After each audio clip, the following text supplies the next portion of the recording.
Welcome to V3 news. లక్ష్యం సమాజహితం. నేను Emilia. బులెటిన్ల ముందుగా హెడ్లైన్స్ చూద్దాం. ఇళ్లలో దొంగతనాలకు పాల్పడుతున్న ఇద్దరు దొంగలను అరెస్టు చేసిన షాద్నగర్ పోలీసులు. వారి నుండి 2 తులాల బంగారం, 60 తులాల వెండి, 2 బైకులు స్వాధీనం. రాజన్న సిరిసిల్ల జిల్లా గజ్జనపల్లి గ్రామంలో అకాల వర్షాలకు పంట నేలమట్టం. ప్రభుత్వం తమను ఆదుకోవాలని డిమాండ్.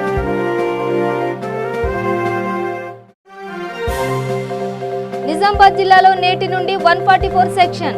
ఆర్టీసీ డిపోల ముందు 4 కంటే ఎక్కువ వ్యక్తులు ఉండరాదని హెచ్చరిక. డీటెయిల్స్ చూస్తే ఆర్టీసీ సమ్మెలో భాగంగా నిర్మల్ జిల్లా భైంసా ఆర్టీసీ డిపో వద్ద ప్రభుత్వం తమ డిమాండ్లను పరిష్కరించడం లేదని, ప్రస్తుతం బస్సులు నడుపుతున్న తాత్కాలిక డ్రైవర్లు మరియు కండక్టర్లు సమ్మె చేస్తున్న వారికి సహకరించాలని, ఆర్టీసీ కార్మికుల సమ్మెకు మద్దతు ఇవ్వాలని కోరారు. విధులు నిర్వహించడానికి వచ్చిన తాత్కాలిక డ్రైవర్, కండక్టర్లను కార్మికులు అడ్డుకున్నారు. తాత్కాలిక ఉపాధి కోసం చూడకుండా ఆర్టీసీపై ఆధారపడ్డ కార్మికుల కుటుంబాలు వీధిన పడకుండా సమ్మెలో మీరు కూడా పాల్గొనాలని కోరారు. आप देख रहे प्राइवेट चल रहे हैं, हम लोग नहीं कर रहे ना स्टेशन में रहे तो कहीं पब्लिक नहीं है तो जा रही क्या? तुम ऑलरेडी गाड़ी चला के एक्सपीरियंस तो है, आरटीसी है तो पब्लिक नहीं है तो भी चलाता लगा है तो तुम भी चाहते ना तो अपन रहे तो अपने बच्चों को रहे तो जॉब नहीं है तो बच्चों को तो नौकरी आते हैं. రంగారెడ్డి మహబూబ్ నగర్ జిల్లాలో చోరీలకు పాల్పడిన ఇద్దరు నిందితులను పోలీసులు అరెస్టు చేశారు. నిందితుల వద్ద నుండి 2 తులాల బంగారం, 60 తులాల వెండి నగలతో పాటు 5 బైక్లను షాద్నగర్ పోలీసులు స్వాధీనం చేసుకున్నారు. కేసు వివరాలను మీడియాకు తెలిపారు శంషాబాద్ జోన్ డీసీపీ ప్రకాష్ రెడ్డి. రంగారెడ్డి జిల్లాలోని షాబాద్కు చెందిన బాసుపల్లి ప్రవీణ్, మహబూబ్ నగర్ జిల్లాలోని శేషాద్రి నగర్కు చెందిన వడ్డే శేఖర్ ఇద్దరు మంచి స్నేహితులు. ఇద్దరూ కలిసి చోరీలను వృత్తిగా ఎంచుకున్నారు. రంగారెడ్డి, మహబూబ్ నగర్, రాచకొండ, నాగర్ కర్నూలు జిల్లాల్లో వీరు చోరీలకు పాల్పడి అందిన కాడికి దోచుకున్నారు. దీంతో ప్రత్యేక నిఘా పెట్టి నిందితులను అరెస్టు చేశారు షాద్నగర్ పోలీసులు.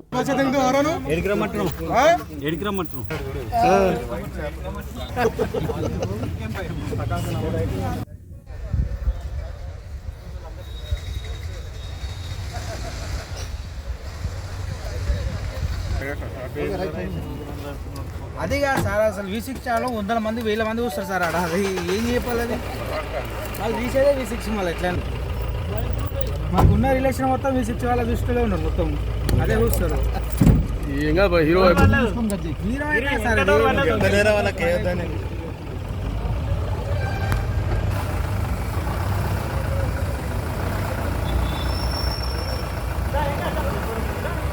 బైక్ చూసి షాద్నగర్ టౌన్ పోలీస్ స్టేషన్ వాళ్ళ ఆధ్వర్యంలో ఒక ఇద్దరు హెచ్బి అఫెండర్స్, ప్రాపర్టీ అఫెన్సెస్లో ఇన్వాల్వ్ ఉన్న వాళ్ళు, తర్వాత మన బైక్ థెఫ్ట్ కేసులో ఇన్వాల్వ్ ఉన్న వాళ్ళని ఇద్దరు అఫెండర్స్ని మనం పట్టుకోవడం జరిగింది. ముఖ్యంగా వాళ్ళ పైన ఇప్పటికీ 5 కేసెస్ షాద్నగర్లో, ఒక కేసు ఉప్పల్లో, 14 కేసులు ఎస్ట్వేల్ మహబూబ్ నగర్ జిల్లాలో వీళ్ళపైన కేసెస్ నమోదై ఉన్నది. వీళ్ళ దగ్గర నుంచి మనము 5 2 wheelers, 22.5 grams gold ornaments, 62.5 grams silver ornaments, మొత్తం కలిపి 4,10,000 వర్త్ గోల్డ్ అండ్ సిల్వర్ మరియు బైక్స్ వీళ్ళ దగ్గర నుంచి రికవర్ చేయడం జరిగింది. వీళ్ళ పేర్లు, ఒకతని పేరు A1 Basupalli Praveen alias bit. ఇతను చెర్లగూడెం షాబాద్ చెందిన అతను, ప్రస్తుతం మహబూబ్ నగర్లో ఉంటున్నాడు. రెండో అతని పేరు Vadde Sekhar alias Undiyala Sekhar Reddy, age 28 years. ఇతను ఫోటోగ్రాఫరు, శశాబ్గుట్ట మహబూబ్ నగర్లో ఉంటున్నాడు. దీంట్లో ఈ ఫస్ట్ అతను బాసుపల్లి ప్రవీణ్ అనే అతని పైన మనకు ఆయన ఇంటర్మీడియట్ అయిపోయిన తర్వాత షాద్నగర్ పోలీస్ స్టేషన్ పరిధిలో అక్కడ దొంగతనం చేస్తే ఆ కేసులో 2017లో పోవడం జరిగింది. తర్వాత దానిలోకి వెళ్ళి రిలీజ్ అయ్యి వచ్చిన తర్వాత మళ్ళీ అతను దొంగతనం చేస్తే కొత్తూరు PS నుంచి కూడా మళ్ళీ అరెస్ట్ అయ్యి మళ్ళీ జైలు పోవడం జరిగింది. అక్కడ చెర్లపల్లి జైల్లో ఈ A2 అతను వడ్డే శేఖరు ఇతనికి పరిచయం ఏర్పడింది. ఆ ఇద్దరి పరిచయం నేపథ్యంలో వీళ్ళు జాయింట్గా కొన్ని దొంగతనాలు చేశారు ఫిబ్రవరి నుంచి. ఇందులో వీళ్ళిద్దరు కలిసి చేసినవి 5 దొంగతనాలు. షాద్నగర్లో ఈ 5 దొంగతనాలు కూడా వీళ్ళిద్దరు కలిసి చేశారు. తర్వాత ఈయన ఒక్కనే, ఈ ప్రవీణ్ అనే అతను ఒక 14 కేసులలో ఇతను ఇండివిజువల్గా చేసినాడు. ఇవన్నీ కూడా మ్యాక్సిమం అంతా మహబూబ్ నగర్లో దేవరకద్ర, నాగర్ కర్నూల్, మహబూబ్ నగర్ 2 టౌన్, కల్వకుర్తి, భూత్పూరు, గోపాల్పేట్ ఆ ఏరియాస్లలో ఈ 14 కేసులలో ఈ ప్రవీణ్ అనే అతను ఇండివిజువల్గా చేశాడు. రెండో అక్యూజ్డ్ అయిన రాజన్న సిరిసిల్ల జిల్లా వీరనపల్లి మండలం గజ్జనపల్లి గ్రామంలో ఎడతెరిపి లేకుండా కురుస్తున్న వర్షాలకు వరి పంట నేలమట్టం అవడంతో రైతులు లబోదిబోమంటున్నారు. గత కొద్ది రోజులుగా కురుస్తున్న వర్షాలకు పంట మొత్తం నేలకు ఒరిగింది. దీంతో తీవ్ర నష్టం వాటిల్లిందని రైతులు ఆవేదన వ్యక్తం చేశారు. ప్రభుత్వం తమను ఆదుకోవాలని కోరుతున్నారు. ఇటు 5-6 ఎకరాలు వేసిన ఇదే పడ్డది అంత 7 వాళ్ళు.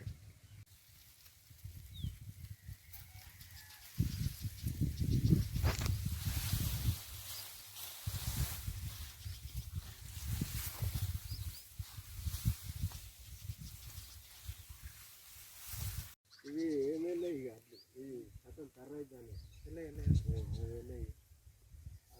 గవర్నమెంట్ బాగా అవన్నీ కడుతున్నాయి. మాది ఈరినపల్లి మండలము, మాది గర్జనపల్లి గ్రామము. మేము 2 ఎకరాల పొలం వేసినాము.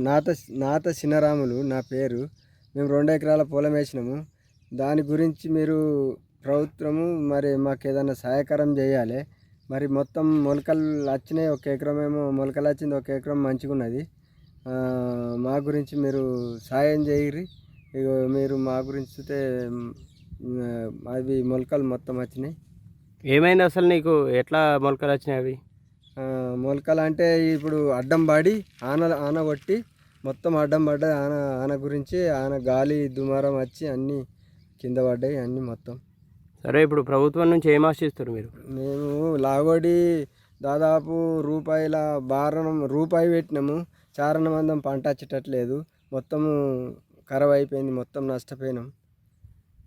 ఇప్పుడు ఏం కావాలని అడుగుతున్నాం మరి? మాకు ఏదన్నా గవర్నమెంట్ ఎట్లా సాయం చేస్తారో అట్లా చేయగలని మేము దయచేసి ఈ మాట మాట్లాడుతున్నాము. దేశానికే రైతే రాదంటారు సారు. ఇప్పుడు మా గురించి పట్టించుకోర్రి. మాకు ఏదన్నా పంట గురించి మా పరిస్థితికి ఇది. మరి మేము నష్టపోయినాము. మీరు ఏదన్నా మా గురించి లాగోడి మాత్రం బాగా అయింది. రూపాయల బారణ అయింది, చారణ ఉన్నది. దాని గురించి మీరు ఏదన్నా నష్టపరిహారం చెయ్యరు అని దయచేసి చెప్తున్నాను. రాష్ట్ర వ్యాప్తంగా ప్రజలకు ఎలాంటి అసౌకర్యాలు కలగకుండా, శాంతి భద్రతలకు ఆటంకం కలగకుండా ప్రజా ప్రయోజనాల దృష్ట్యా ప్రభుత్వ ఆదేశానుసారం నిజామాబాద్ జిల్లాలో నేటి నుండి 144 సెక్షన్ అమల్లో ఉంటుందని డీసీపీ శ్రీధర్ రెడ్డి ఏర్పాటు చేసిన పాత్రికేయుల సమావేశంలో వెల్లడించారు. డీసీపీ మాట్లాడుతూ ఆర్టీసీ డిపోల ముందు 4 కంటే ఎక్కువ వ్యక్తులు ఉండరాదని మరియు ఆర్టీసీ బస్సు అద్దాలను ధ్వంసం చేసిన, కాంట్రాక్ట్ డ్రైవర్లను, కండక్టర్లను దూషించిన చట్టపరమైన చర్యలు తీసుకుంటామని, ప్రైవేటు వాహనాలు వాటి యజమానులు ప్రభుత్వ నిబంధనల ప్రకారం టికెట్లు ధరలు తీసుకోవాలి తప్ప అధిక ధరలు వసూలు చేయొద్దని, సిటీ, లోకల్ ఆటో డ్రైవర్లు అధిక రేట్లు తీసుకున్నట్లయితే చట్టపరమైన క్రిమినల్ కేసు నమోదు చేస్తామని డీసీపీ హెచ్చరించారు. అది కొంచెం ఈ మధ్యన ఈ బందోబస్తుల కారణంగా కొంచెం బీట్లు పెట్రోలింగ్ కొంచెం తగ్గడం వల్ల మళ్ళీ 1-2 అఫెన్సులు జరిగినాయి. మళ్ళీ కంట్రోల్ చేయాల్సిన అవసరం ఉంది. దాని మీద మళ్ళీ ప్లాన్ చేసుకుంటాం. ఎందుకంటే కేసులు చాలా డిటెక్ట్ అయినాయి. ఇప్పుడు కూడా ఒక గ్యాంగ్ ఉంది మన దగ్గర, 5-6 కేసులు డిటెక్ట్ అవుతాయి. ఆల్రెడీ ఒక గ్యాంగ్ మనకు ట్రేస్ అయిన గ్యాంగ్ ఉంది, డిటెక్ట్ అవుతుంది. కాబట్టి వాటి మీద ఇక ముందు కఠినమైన చర్యలు ఉంటాయి. రాస్తా రోకలు చేసిన, బస్సులను ఆపినా, డ్రైవర్లను ఆపినా, బస్సుల ముందు గేట్ ముందు బస్సులు పోనీయకుండా ఆపినా, 4 కంటే ఎక్కువ గ్యాదర్ అయ్యేలాంటి పనులు చేస్తే ఖచ్చితంగా వాళ్ళ మీద చట్టపరమైన చర్యలు ఉంటాయి. 2, మూడోది కేసులు కూడా అయినాయి. 4 కేసులు అయినాయి. 2 కేసులు ఆల్రెడీ డిటెక్ట్ అయినాయి. 2 కేసులు ఇంకా డిటెక్ట్ అయితే బస్సులు అద్దాలు పగలగొట్టడం లాంటివి చేసిన. అవన్నీ ఇంతవరకు అంత సీరియస్గా తీసుకోలేదు. కానీ ఇక ముందు అవి ఖచ్చితంగా సీరియస్గా తీసుకోవడం జరుగుతుంది. చట్టమైన కఠిన చర్యలు తీసుకోవడం జరుగుతుంది. దాని మీద ఎవరు కూడా బస్సులు అద్దాలు పగలగొట్టడానికి గవర్నమెంట్ ప్రాపర్టీ పీడీపీ యాక్ట్లో కానీ, క్రిమినల్ లా అమెండ్మెంట్ యాక్ట్లో కానీ అది ఖచ్చితంగా నేరం. కాబట్టి ఎవరు కూడా అలాంటి చట్ట వ్యతిరేకమైన పనులు చేయకూడదు. అలాంటి చేసిన వారి మీద ఇక ముందు కఠినమైన చర్యలు ఉంటాయి. కాబట్టి ఎవరు కూడా అలాంటి సాహసం చేయకూడదని. తర్వాత నాలుగోది ఏంటంటే ఆటో వాళ్ళు ఈ బస్సులు సరిగ్గా నడుస్తున్న పరిస్థితుల్లో కొందరు కాంప్లైంట్ చేస్తూ ఉంటారు. ఆటో వాళ్ళు కూడా ఎక్కువ రేట్లు డిమాండ్ చేయడం జరుగుతూ ఉంది, ఇబ్బంది పెట్టడం జరుగుతూ ఉంది ప్రయాణికులు అని చెప్పేసి నోటీసులు వచ్చింది. అది కూడా అలా ఆటో వాళ్ళు చేస్తే కూడా ఏదైనా కాంప్లైంట్ వస్తే ఖచ్చితంగా వాళ్ళ మీద చట్టపరమైన కఠిన చర్యలు తీసుకోబడతాయి. ఇందులో ముఖ్య సారాంశం ఏంటంటే గ్యాదరింగ్స్ ఉండొద్దు, రాస్తా ఓపెన్ చేయొద్దు, బస్ డిపో ముందర జమ అయ్యి బస్సులు ఓపెన్ చేయడం నేరం, బస్సులను అడ్డగించడం నేరం, బస్సులను డ్యామేజ్ చేయడం నేరం, బస్సులు డ్రైవర్లను అడ్డగించడం నేరం, బస్సులు డ్రైవర్ల మీద అసాల్ట్ చేయడం నేరం. వీటన్నిటి మీద కూడా ఇక ముందు కఠినమైన చర్యలు ఉంటాయి. కాబట్టి అనవసరంగా ఎవరు కూడా అలాంటి సాహసం చేయొద్దు. తర్వాత ఆటో డ్రైవర్లు ఎవరు కూడా ఎక్కువ రేట్లు పెట్టి ఎక్కువ ఛార్జ్ చేసి ప్రయాణికులు ఇబ్బంది పెట్టకూడదు అనేది ముఖ్య ఉద్దేశం. ఫర్దర్ ఆర్డర్స్ ఫర్దర్ డిసిషన్ అప్పటి వరకు ఈ రోజు నుంచి ఇది ఫర్దర్ మాకు మళ్ళీ శాంతి భక్తులు మా కంట్రోల్ వచ్చినాయి అన్నంత వరకు ఉంటుంది. శాంతి భక్తులు మా కంట్రోల్ వచ్చేంత వరకు ఉంటాయి.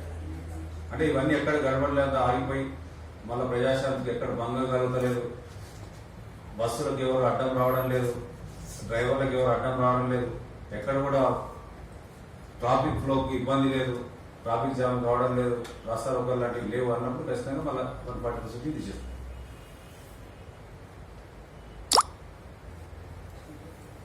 సూర్యాపేట మూసీ ప్రాజెక్టు నీటిని 45 ఫీట్ల వరకు నిండిన తర్వాతనే విడుదల చేయాలని తెలంగాణ రైతు సంఘం జిల్లా ప్రధాన కార్యదర్శి మల్లు నాగార్జున రెడ్డి ప్రభుత్వాన్ని డిమాండ్ చేశారు.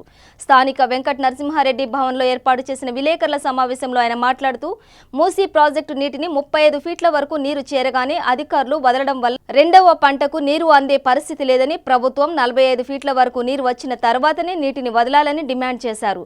గత 20 రోజుల క్రితం మూసీ 5వ గేటు విరిగిపోవడంతో రైతు సంఘాలు, రాజకీయ పార్టీలు, రైతులు ఆందోళన ఫలితంగా ప్రభుత్వం తాత్కాలిక 5వ గేటును ఏర్పాటు చేసిందని, దాని ద్వారా కూడా వాటర్ లీకేజీ అవుతుందని అన్నారు. ఇటీవల భారీ వర్షాలు కురిసినప్పటికీ పూర్తి స్థాయిలో 5వ గేటు ఏర్పాటు చేయకపోవడంతో మూసీ ప్రాజెక్టు వచ్చిన నీళ్లు వచ్చినట్టు కిందికి వెళ్లిపోతున్నాయని, తక్షణమే ప్రభుత్వం పర్మనెంట్ గేట్ను ఏర్పాటు చేయాలని డిమాండ్ చేశారు. మూసీ ప్రాజెక్టు గత 15 రోజుల క్రితం బాగా వరద సందర్భంగా 5వ నెంబర్ గేట్ కొట్టుకోపోవడం జరిగింది.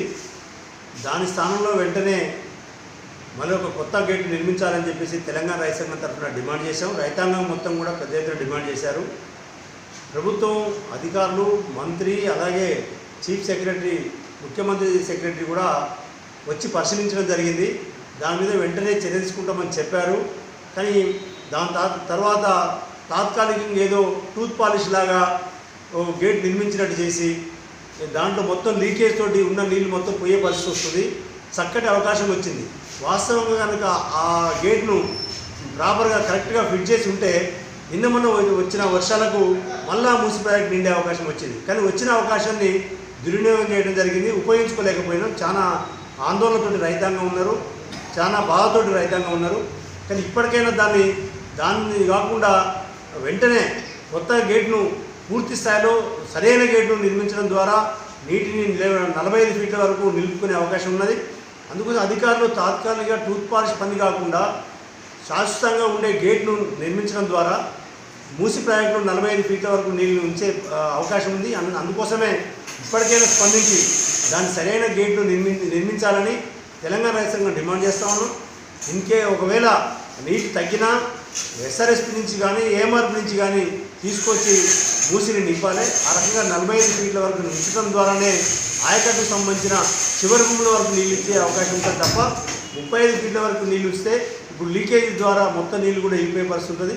అందుకోసమే నిజంగా రైతుల ఏడల చిత్తశుద్ధి ఉండి సాగునీరు అందించాలనే ఒక చిత్తశుద్ధి కనుక ప్రభుత్వం దగ్గర ఉంటే వెంటనే కొత్త గేటును, సరైన గేటును నిర్మించాలని, దాని ద్వారా 45 ఫీట్ల వరకు నీటిని ఉంచేటట్టు చూడాలని, ఒకవేళ నీటిని తగ్గినా నిర్మించే క్రమంలో నీళ్లు తగ్గినా కూడా వెంటనే ఎస్ఆర్ఎస్పీ ద్వారా ఏఎంఆర్పీ ద్వారా ప్రాజెక్టును పూర్తి స్థాయిలో నీటిని నింపాలని చెప్పేసి తెలంగాణ రైతు సంఘం తరఫున మేము డిమాండ్ చేస్తాము. శంషాబాద్ డీసీపీ జోన్ పరిధిలో దీపావళి పండుగ సందర్భంగా ఏర్పాటు చేసే టపాసుల దుకాణాల యజమానులతో శంషాబాద్ డీసీపీ ప్రకాష్ రెడ్డి సమావేశం ఏర్పాటు చేశారు. ఈ సమావేశంలో ఆయన మాట్లాడుతూ టపాసుల దుకాణాల యజమానులు ఖచ్చితంగా మున్సిపల్, జీహెచ్ఎంసీ నుంచి అనుమతులు తీసుకోవాలని, కవర్లతో కాకుండా రేకుల షెడ్డుతో దుకాణం ఏర్పాటు చేసుకోవాలని, ప్రతి దుకాణం దగ్గర బకెట్లలో మట్టి, నీరు ఉంచుకోవాలని, ఏదైనా జరగరానిది ప్రమాదం జరిగినప్పుడు అవి ఉపయోగపడతాయని, ప్రభుత్వం నిర్దేశించిన రేటు కంటే టపాసులు ఎక్కువ రేటు అమ్మితే చట్టపరమైన చర్యలు తీసుకుంటామని, శంషాబాద్ ప్రజలకు ఎలాంటి పరిస్థితుల్లో రాకెట్లు అమ్మరాదని, దీపావళి రాకెట్ల ద్వారా ఎయిర్పోర్ట్ పరిసర ప్రాంతాల్లో విమానాలకు అంతరాయం ఏర్పడుతుందని, శంషాబాద్లో టపాసులు ఏర్పాటు చేసే దుకాణదారులు ఈ విషయాన్ని ఖచ్చితంగా గమనించాలని, ప్రభుత్వం అనుమతి ఇచ్చిన స్థలంలో తప్ప వేరే ఎక్కడా కూడా టపాసులు అమ్మకూడదని, ప్రతి ఒక్కరూ సంతోషంగా దీపావళి పండుగ జరుపుకోవాలని ఆయన తెలియజేశారు. ఈ కార్యక్రమంలో ఫైర్ సేఫ్టీ అధికారులు పాల్గొన్నారు.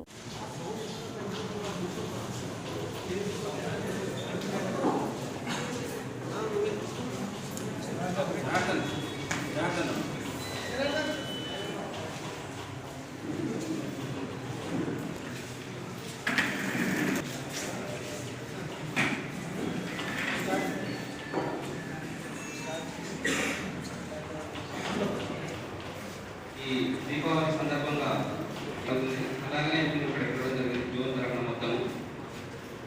అయితే ఈ సండే 27th నాడు వస్తున్న దీపావళి నేపథ్యంలో మనం అందరూ fire crackers, temporary fire cracker shops వాళ్ళందరినీ కూడా పిలిచి, అదేవిధంగా district fire officer, explosives controller, PESO controller వాళ్ళని కూడా పిలిచి మీటింగ్ కండక్ట్ చేయడం జరిగింది.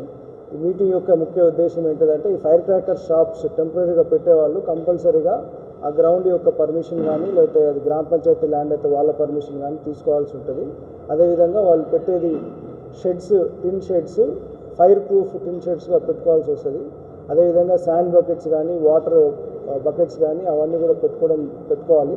తర్వాత వాళ్ళు కంపల్సరీగా లోకల్ పోలీస్ స్టేషన్ నుంచి పర్మిషన్ పొంది ఉండాలి.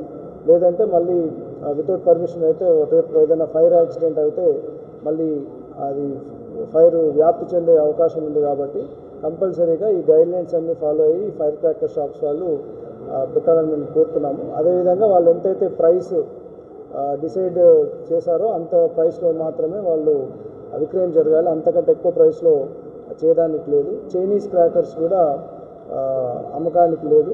ఇవన్నీ దృష్టిలో ఉంచుకొని ఈ టెంపరీ ఫైర్ క్రాకర్స్ వాళ్ళు చేయాలని కోరుతున్నాము. ఎక్కడ కూడా ఫైర్ యాక్సిడెంట్ జరగకుండా మీరు ముందుగానే మనకు అప్లికేషన్ ఇచ్చినట్టయితే ఫైర్ డిపార్ట్మెంట్ వాళ్ళకు కూడా ఇన్ఫర్మేషన్ వెళ్తుంది. కాబట్టి వాళ్ళు కూడా తొందరగా రియాక్ట్ అవ్వడానికి అవకాశం ఉంటుంది. సో రేట్ అనేది ఎట్లా మీరు డిసైడ్ చేస్తే వాళ్ళు రేట్ ఆల్రెడీ దానిపైన ఎంఆర్పి ఉంది. ఎంఆర్పి కంటే తక్కువ రేట్లో వాళ్ళు అమ్మదానికి ఉంటుంది. అంతకంటే ఎక్కువ కానీ లేకపోతే ఎంఆర్పిని తీసేసి మళ్ళీ వాళ్ళు వేరే కొత్త రేట్లు వేసి మాత్రం వాళ్ళపైన కేసెస్ అవుతాయి. అదేవిధంగా ఈ చైనీస్ క్రాకర్స్ ఏవైతే అనాథరైజ్ ఎక్స్ప్లోజివ్స్ ఉన్నాయో అవి కూడా వాడడానికి లేదు. మనము ఏదైతే ఇండియన్ మేడ్ ఉన్నాయో అవి మాత్రమే వీళ్ళు అమ్మడానికి ఉంది. అది కూడా ఆల్ సేఫ్టీ ప్రికాషన్స్ తీసుకొని అమ్మాలని కోరుతున్నాం. నిర్మల్ జిల్లా భైంసా పట్టణం నుండి నిర్మల్కు ప్రయాణికులతో వెళ్తున్న బస్సులో టికెట్ ఇచ్చే మిషన్ పనిచేయడం లేదని ఏకంగా ప్రయాణికులతో ఉన్న బస్సును డిపోకు తీసుకువచ్చాడు ఓ తాత్కాలిక డ్రైవర్.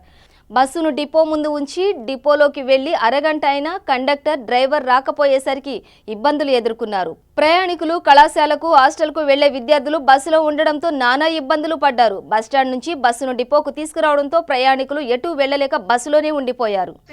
ఖరాబ్ అయిపోయిందని దిగిండు, 5 minutesలో వస్తా అని పోయిండు. అటే పోయిండు, వస్తలేడు. బస్ వెయిట్ చేస్తున్నాం కానీ ఎవరు కూడా వస్తలేడు. బస్ స్టాండ్లో దించేయమంటే దించేస్తలేడు.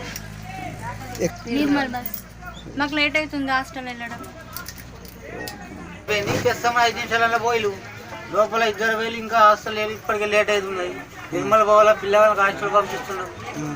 ఇట్లా ఇబ్బంది పెడుతుందా ఏమైనా ఇంకా ప్రాబ్లం ప్రజలకు ఏం ఖరాబ్ చేస్తున్నారు. బస్సులో బస్ వచ్చి ఇప్పుడు హాఫ్నర్ అయ్యా బస్ స్టాండ్ నుంచి వెళ్ళి అర్ధగంట 40 నిమిషాలు అవుతాయి. ఇంకా డీపులు తెచ్చి ఇక్కడ పెట్టేసి లోపల వెళ్ళండి. సమాజంలో ప్రతి ఒక్కరికి విద్య ఆరోగ్యం ఉన్నప్పుడే పేదరికాన్ని పారద్రోలవచ్చునని డ్వామా పీడి ఆలూరు నియోజకవర్గ స్పెషల్ ఆఫీసర్ వెంకట సుబ్బయ్య అన్నారు. జిల్లా కలెక్టర్ ఆదేశాల ప్రకారం దేవనకొండ మండల కేంద్రంలో ఉన్న కస్తూర్బా పాఠశాలను సందర్శించారు. అక్కడ మౌలిక సదుపాయాలు సిబ్బందిని అడిగి తెలుసుకున్నారు. విద్యార్థులకు ప్రభుత్వం ప్రకటించిన మెనూ ఖచ్చితంగా పాటించాలని కోరారు. పాఠశాలలో ఏవైనా సమస్యలు ఉంటే అధికారుల దృష్టికి తీసుకెళ్లాలని చెప్పారు. హాస్టల్ను శుభ్రంగా ఉంచాలని సూచించారు. అనంతరం స్థానిక ప్రభుత్వ వైద్యశాలను పరిశీలించారు. ఈ సందర్భంగా ఆయన హాస్పిటల్లో ప్రతి ఒక్క గదిని తనిఖీ చేశారు. అలాగే రికార్డులను పరిశీలించారు. బాబు నా రిపోర్ట్స్ ఏమైనా నా రిపోర్ట్స్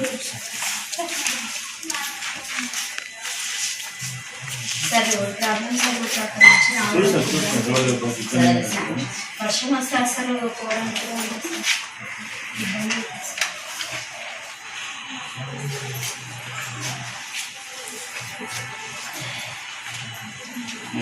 టీచర్స్ ఎవరు ఆబ్సెంట్ ఈరోజు?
చేసేదానికి కూడా అవకాశం లేని పక్షంలో సంవత్సరం కూడా కష్టపడతారు రైతులు కానీ పేదలు కానీ. చిన్న చిన్న జబ్బులు వస్తే ఆ డబ్బంతా అలచించాలి. అంటే ఈ పేదరికం అనే వ్యవస్థలోకి దిగజారుతారు.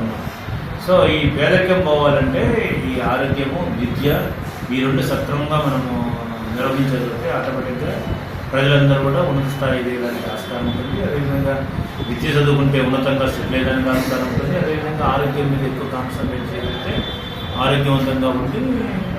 సో అతను హెల్త్ ఇష్యూస్ ఏ ఇబ్బంది లేకుండా ఉండడానికి ఆస్కారం. అందులో భాగంగా ఈరోజు ఈ పిహెచ్సి విజిట్ చేయడం జరిగింది. ఇక్కడ కూడా డాక్టర్ నాయక్ గారితో ప్లస్ వాళ్ళ నర్సమ్మ మేడంతో అందరితో కూడా మాట్లాడడం, ఇక్కడనే విజిట్ చేయడం, అదేవిధంగా ఇక్కడ ఏమేమి చిన్న చిన్న ల్యాబ్సెస్ ఏమైనా ఉంటే అన్ని కూడా సరి చేసుకోమని చెప్పడం. అదేవిధంగా రాబోయే రోజుల్లో ప్రజలందరికీ మంచి సర్వీసులు, వైద్య సేవలు మంచి సర్వీసులు అందించే విధంగా మా స్టాఫ్ అందరికీ కూడా ఇన్స్ట్రక్షన్స్ ఇవ్వడం జరిగింది. పెద్దపల్లి జిల్లా రామగుండంలో డోర్ టు డోర్ చెత్త సేకరణ ప్రారంభించారు జిల్లా కలెక్టర్ శ్రీ దేవసేన, ఎమ్మెల్యే కోరకంటి చందర్. ఈ సందర్భంగా వారు మాట్లాడుతూ చెత్త రహిత రామగుండంగా తీర్చిదిద్దడానికి ప్రజలు భాగస్వాములు కావాలని పిలుపునిచ్చారు. అనంతరం మున్సిపల్ కార్పొరేషన్ కార్యాలయంలో నిర్వహించిన సమీక్షలో అధికారులతో పలు కీలక అంశాలపై చర్చించారు. నిధులకు కొరత లేదని, వేగవంతంగా అభివృద్ధి కార్యక్రమాలను చేపట్టాలని ఆదేశించారు. ఇసుక వినియోగం కోసం ఆర్డీఓకు ఆదేశాలు జారీ చేసినట్లు తెలిపారు. ఎవరు వచ్చి కలెక్ట్ చేస్తారని కాదు, మీరే కలెక్ట్ చేసి డబ్బాల్లో పెట్టాలి. ఇలా కుప్పలు చేసి షాప్ ముందర పెట్టద్దు. వచ్చిపోయిన వాళ్ళకి కూడా చెప్పండి క్లియర్గా. ఏమని మీరు ఏమంటే అక్కడ అటు ఇటు పారికండి, పోయి డబ్బాలు ఉన్నాయి ఇక్కడ వేయండి. 4 డబ్బాలు పెట్టుకోవాలి, 2 కాదు 4.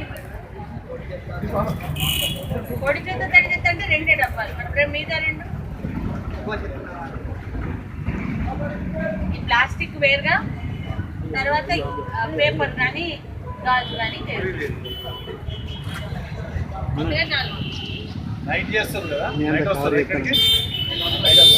వాళ్ళు ఆ రకంగా కలెక్ట్ చేస్తారు. మీరు కూడా ఆ రకంగా సెపరేట్ చేసే కలెక్ట్ చేస్తున్నాం. చెప్పినా మేడం ట్రాక్టర్ మీద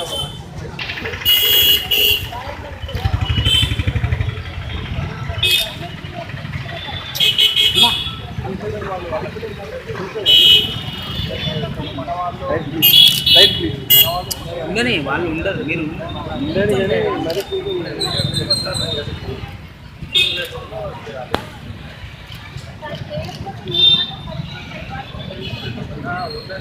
వాళ్ళ డ్యూటీ వాళ్ళు చేసుకున్నారు.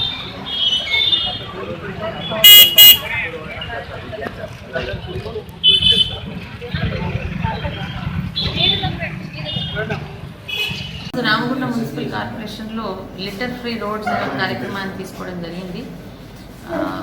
ఇందులో ముఖ్యంగా మన పట్టణ ప్రాంతాల్లో ఉండే కమర్షియల్ ఏరియాస్ ఏవైతే ఉంటాయో అక్కడ వ్యాపారస్తుల్ని, చిన్న చిన్న షాప్ ఓనర్స్ని, అలాగే ఫ్రూట్ వెండర్స్ని వాళ్ళని కూడా సెన్సిటైజ్ చేసుకుంటూ ఒక వాక్ చేయడం జరిగింది. పొద్దున్న 7 గంటల నుంచి ఈ కార్యక్రమాన్ని గౌరవ ఎమ్మెల్యే గారితో పాటు కూడా చేయడం జరిగింది. అన్ని చోట్ల కూడా ఎక్కడికక్కడ చెత్తను ఏరివేయటము, అలాగే ప్లాస్టిక్ని సెగ్రిగేట్ చేయటం అనే విషయం మీద ఎస్హెచ్జి మహిళల ద్వారా, మన టౌన్ లెవెల్ ఫెడరేషన్ మహిళల ద్వారా, సిఆర్పీల ద్వారా కూడా షాపు తిరిగి చెప్పే విధంగా ఈ కార్యక్రమాన్ని ఈరోజు టేకప్ చేయడం జరిగింది. అట్లాగే మన కార్పొరేషన్లో ఉన్న పెండింగ్ ఇష్యూస్ ఏవేవైతే ఉన్నాయో, ఫర్ ఎగ్జాంపుల్ మన జీరో డిశ్చార్జ్ ప్రోగ్రామ్ అనేది ఒకటి ఉంది. మన రామగుండంలో వచ్చే మున్సిపల్ కార్పొరేషన్ ఏరియాలో వచ్చే సివరేజ్ని అంతటిని కూడా ట్రీట్మెంట్ చేసి ఎన్టీపీసీ వాడుకునే విధంగా ఒక 90 కోట్ల ప్రాజెక్ట్ ఉంది. ఈ ప్రాజెక్ట్కి అవసరమైన అనుమతులు ఇంకా మనకు 1-2 అనుమతులు పెండింగ్ ఉన్నాయి కాబట్టి అవి కూడా క్లియర్ చేయించడానికి మాట్లాడడం జరిగింది. అట్లాగే మన సీఎం ప్లాన్ గ్రాంట్స్లో మనకు 100 కోట్లు 2 విడతలుగా మనకు 100 కోట్లు 2 సార్లు ఇవ్వడం జరిగింది. అందులో కూడా కొన్ని వర్క్స్ శాండ్ లేక ఆగిపోయినాయి ఈ మధ్య పడిన వర్షాల వల్ల. దానికి కూడా సీజ్ అయిన డంప్స్ అన్నిటి నుంచి కూడా శాండ్ అవైలబుల్గా చేయమని చెప్పి కన్సర్న్ ఆఫీసర్స్ని, తహసీల్దార్లకు, ఆర్డీఓలకు కూడా చెప్పడం జరిగింది.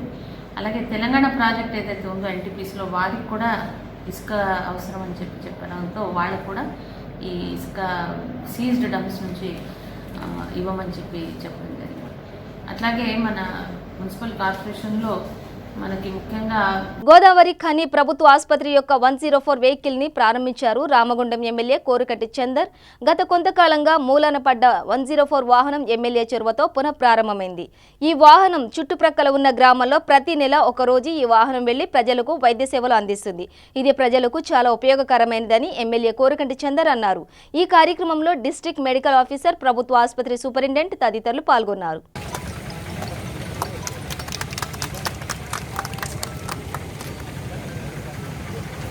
వారు కార్పొరేట్ ఆసుపత్రులు వెళ్ళేటువంటి పరిస్థితులు ఉండవు కాబట్టి, వాళ్ళు ఆ యొక్క ఆసుపత్రిలో చేర్చి డబ్బులు చెల్లించుకునే పరిస్థితి ఉండదు కాబట్టి కార్పొరేట్ హాస్పిటళ్ళకు ధీటుగా ఇలా ప్రభుత్వ వైద్యశాలను కూడా ఏర్పాటు చేయడం జరుగుతూ ఉన్నది.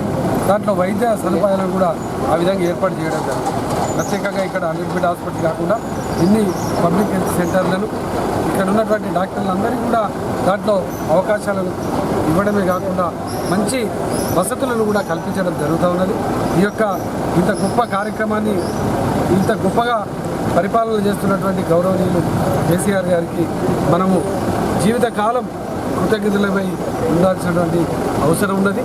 ఈరోజు నిరుపేదలైనటువంటి వాళ్లకు చేరువ చేసి ఆరోగ్యాన్ని అందించేటువంటి ఆరోగ్యవంతులుగా తీర్చిదిద్దడం కోసం వాళ్ళు అనారోగ్యాలకు గురైనటువంటి సందర్భంలో ప్రభుత్వం ద్వారా వారికి పూర్తి స్థాయిలో చికిత్స చేసేటువంటి కార్యక్రమం. వారు ఎవరైనా ప్రైవేట్ హాస్పిటల్లకు వెళ్తే వాళ్లకు సిఎంఆర్ఎఫ్ ద్వారా, అదేవిధంగా ఎల్ఓసి లెటర్ ఆఫ్ క్రెడిట్ ద్వారా వాళ్ళ ఆరోగ్యాలను కూడా బాగు చేసేటువంటి ఒక పరిపాలన ఈరోజు తెలంగాణ ప్రభుత్వంలో పరిపాలన చేస్తుంది. ప్రత్యేకంగా రామగుండం నియోజకవర్గ ప్రజల పక్షాన గౌరవనీయులు ముఖ్యమంత్రి కల్వకుంట్ల చంద్రశేఖరరావు గారికి ప్రత్యేకమైనటువంటి కృతజ్ఞతలు ఈ యొక్క సందర్భంగా తెలియజేస్తున్నారు. బులెటిన్ ముగించే ముందు హెడ్లైన్స్ మరోసారి. ఇళ్లలో దొంగతనాలకు పాల్పడుతున్న 2 దొంగలను అరెస్టు చేసిన షాద్నగర్ పోలీసులు. వారి నుండి 2 తులాల బంగారం, 60 తులాల వెండి, 2 బైకులు స్వాధీనం. రాజన్న సిరిసిల్ల జిల్లా గజ్జనపల్లి గ్రామంలో అకాల వర్షాలకు పంట నేలమట్టం. ప్రభుత్వం తమను ఆదుకోవాలని డిమాండ్.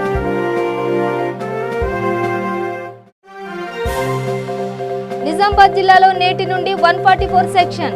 ఆర్టీసీ డిపోల ముందు 4 కంటే ఎక్కువ వ్యక్తులు ఉండరాదని హెచ్చరిక. ఇవి బులెటిన్ విశేషాలు. చూస్తూనే ఉండండి V3 న్యూస్, లక్ష్యం సమాజహితం.